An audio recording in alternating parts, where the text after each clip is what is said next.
আসসালামু আলাইকুম। আপনাদের সবাইকে স্বাগতম জানাচ্ছি বিকেলের নাস্তার আরো একটি রেসিপি দেখার জন্য। আজকে আমাদের রেসিপি হচ্ছে আলু কুলচা। আর এই আলু কুলচা ভেজে নিতে কোনো রকমের তেলের প্রয়োজন হবে না। শুধু পানিতে স্টিম করলেই কিন্তু এই রেসিপিটি তৈরি করে নেওয়া যাবে। চলুন তাহলে ভিডিওটি দেখে নেব। আজকের আলু কুলচা রেসিপির জন্য আমাদের লাগবে 500 গ্রাম ময়দা। আর এই 500 গ্রাম ময়দা নেওয়ার পরে আলু কুলচার টেস্ট বাড়িয়ে তোলার জন্য দিয়ে দিচ্ছি 1 টেবিল চামচ পরিমাণ চিনি আর দেব পরিমাণ মতো লবণ। এখন শুকনো উপকরণগুলো খুব ভালোভাবে মিশিয়ে নিতে হবে। পরিবারের সদস্য হিসেবে ময়দার পরিমাণটা বাড়িয়ে বা কমিয়ে নিতে পারবেন। মেশানো হয়ে গেলে মাঝ বরাবর একটু জায়গা তৈরি করে নিয়েছি। আর এখন আমাদের লাগবে টক দই। তার জন্য দইগুলো খুব ভালোভাবে একটু ফেটিয়ে নিতে হবে। ফেটানো হয়ে গেলে এখান থেকে 4 চা চামচ টক দই নিয়ে নিচ্ছি। এখন দিয়ে দিব 1.5 চা চামচ বেকিং পাউডার। আরও দিয়ে দিচ্ছি হাফ চা চামচ বেকিং সোডা। এখন দইয়ের সাথে এই শুকনো উপকরণটুকু ভালোভাবে মিশিয়ে নেব। মেশানো 2 থেকে 3 মিনিট রেস্টে রাখলেই দেখবেন ঠিক এইরকম ফুলে উঠেছে। তখনই বুঝতে পারবেন যে টক দইগুলো এখন অ্যাক্টিভ হয়ে গেছে। এ পর্যায়ে আমাদের লাগবে সামান্য কিছুটা সাদা তেল, অর্থাৎ 2 চা চামচের মতো সাদা তেল দিলেই হয়ে যাবে। এবার দইয়ের মিশ্রণ, তেল, ময়দাগুলো খুব ভালোভাবে মিশিয়ে নেব। যখন দেখবেন এরকম ঝুরঝুরে হয়ে গেছে তখন বুঝতে পারবেন সবগুলো ময়দা খুব ভালোভাবে দইয়ের সাথে মেশানো হয়ে গেছে। এই স্টেজে আসার পরে একটু একটু করে পানি ব্যবহার করতে হবে। তারপরে মোটামুটি সফট একটা ডো তৈরি করে নেব। আলু কুলচা খুবই সফট একটা খাবার। আর এই খাবারটা পারফেক্ট ভাবে তৈরি করতে হলে অবশ্যই এই খামিরটাকে একটু যত্ন নিয়ে তৈরি করে নিতে হবে। খামিরটা যত ভালোভাবে তৈরি করতে পারবেন দেখবেন আপনার আলু কুলচার টেস্ট অনেক গুণে বেড়ে গেছে আর খুব সফট হয়েছে।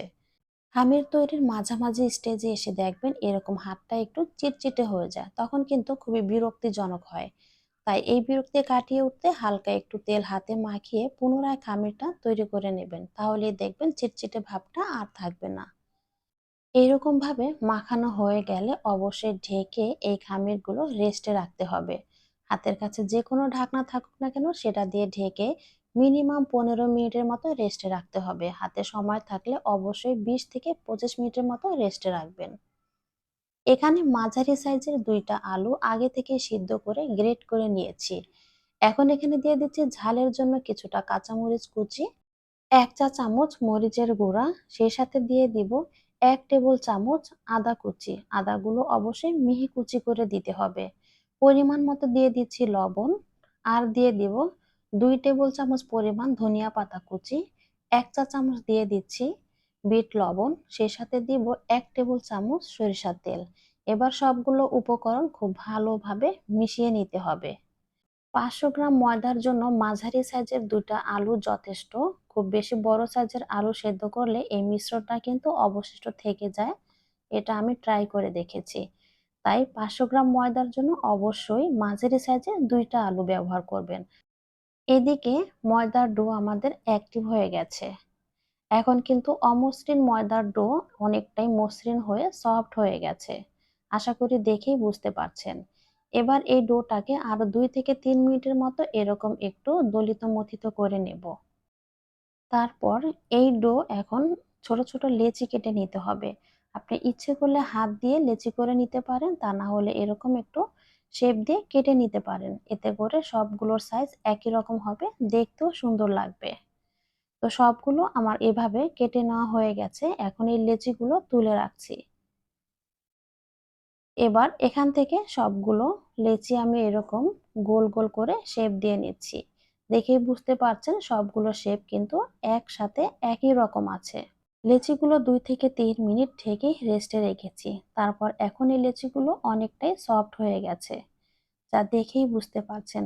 এখন প্রতিটি লেচির মাঝে তৈরি করে রাখা আলুর পুরগুলো দিয়ে দিতে হবে। তার জন্য প্রথমে লেচিটাকে এভাবে হাতের তালুতে রেখে একটু বড় করে তৈরি করে নিতে হবে। তারপর পরিমাণ মতো আলুর মিশ্রণ এই লেচির মাঝ বরাবর রেখে চতুর্দিক থেকে ময়দার মিশ্রণটা টেনে এনে একটু সিল করে দিতে হবে। এটা একবার দেখলে যে কেউ করে নিতে পারবেন আশা করি। খুব বেশি কঠিন কোনো কাজ নয়। ব্যাস চতুর্দিক থেকে এরকম একটু এনে মুড়িয়ে দিলেই হয়ে যাবে।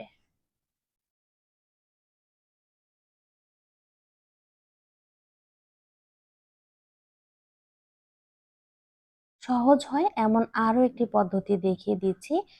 আবারও একটি লেচি নিয়ে এরকম বাটির শেপ তৈরি করে নেব। বাটির শেপ তৈরি করা হয়ে গেলে ১ চা চামচ দিয়ে দিচ্ছি আলুর মিশ্রণ। তারপরে চতুর্দিক থেকে ময়দার মিশ্রণটা এরকম একটু টেনে এনে মুখটা বন্ধ করে দিলেই কিন্তু হয়ে যাবে। একদমই সহজ না বলুন তো? খুবই সহজ। যে কেউ কিন্তু তৈরি করে নিতে পারবেন। একইভাবে সবগুলো তৈরি করে নিয়েছি। ৫০০ গ্রাম ময়দা দিয়ে এখানে ১২ পিস আলু কুলচা তৈরি হয়েছে। আপনারা যদি সাইজে একটু বড় করেন সেক্ষেত্রে আরেকটু কম হবে। এখন কিন্তু অবশ্যই ঢেকে রাখতে হবে। তা না হলে উপরের অংশ ড্রাই হয়ে যাবে, সেক্ষেত্রে ফলাফল তেমন একটা ভালো আসবে না। এখন সামান্য কিছুটা আটা ছিটিয়ে নিচ্ছি। তারপরে এই লেচি রেখে হালকা হাতে একটু প্রেস করে এটাকে লম্বালম্বি ভাবে এরকম একটু বেলে নেব। চেপে চেপে কিন্তু বেলে নেওয়া যাবে না। এখন গার্নিশের জন্য দিয়ে দিচ্ছি কিছুটা সাদা তিল, আরো দিয়ে দিচ্ছি সামান্য কিছুটা কালো তিল। হাতের কাছে কালো তিল না থাকলে আপনি এখানে কালো জিরাটাও ব্যবহার করতে পারবেন। দেখতে আরো একটু আকর্ষণীয় করার জন্য দিয়ে দিয়েছি কিছুটা ধনিয়া পাতা কুচি। এখন হালকা হাতে আবারও একটু বেলে নিচ্ছি যেন সবগুলো উপকরণ ভালোভাবে সেট হয়ে যায়। এইভাবে সবগুলো তৈরি করে নিতে হবে। বেলে নেওয়া এই কুলচাগুলো অবশ্যই ঢেকে রাখতে হবে, তা না হলে কিন্তু স্টিম করার সময় এই কুলচাগুলো আর ফুলে উঠবে না, সেক্ষেত্রে খেতেও ভালো লাগবে না। চুলায় একটি প্যান দিয়েছি আর তাতে দিয়ে দিচ্ছি সামান্য পরিমাণে পানি। এই পানিগুলো যখন এরকম ফুটতে শুরু করবে তখন এখানে দিয়ে দিতে হবে কুলচা। এবার একটা কুলচা এখানে দিয়ে দিচ্ছি। এবার এই কুলচায় ঢেকে দিতে হবে। ঢাকনার মাঝে ছিদ্র থাকলে অবশ্যই সেটা বন্ধ করে দিতে হবে। এক একটা কুলচা তৈরি করতে ২ থেকে ২.৫ মিনিটের মতো সময় লাগতে পারে। এখন পানি শুকিয়ে গেছে আর ঢাকাটা খুলে নিয়েছি।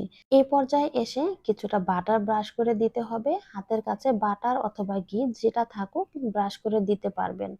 আবার ইচ্ছে হলে কিন্তু দোনোটা অপশন স্কিপ করতে পারেন। তবে দিলে কিন্তু খেতে অনেকটা ভালো লাগে। যখন দেখবেন দোনোটা পাশ এরকম ফুলে উঠেছে তখন নামিয়ে নিলেই হয়ে যাবে। সেম প্রসেসে সবগুলো কুলচা আমি তৈরি করে নিয়েছি। আশা করি ভিডিওটি আপনাদের কাছে একটু হলেও ভালো লেগেছে। ভালো লাগলে প্লিজ একটা লাইক দিবেন আর সাবস্ক্রাইব করে চ্যানেলটির পাশেই থাকবেন। এখন ভিতরটা একটু দেখিয়ে দিচ্ছি কতটা পারফেক্ট ভাবে ভিতরও কিন্তু স্টিম হয়ে গেছে। দেখেই বুঝতে পারছেন। আবারও আপনাদের মাঝে নতুন কোনো রেসিপি নিয়ে চলে আসব। ততক্ষণ পর্যন্ত সবাই অনেক বেশি ভালো থাকবেন, সুস্থ থাকবেন। আল্লাহ হাফেজ।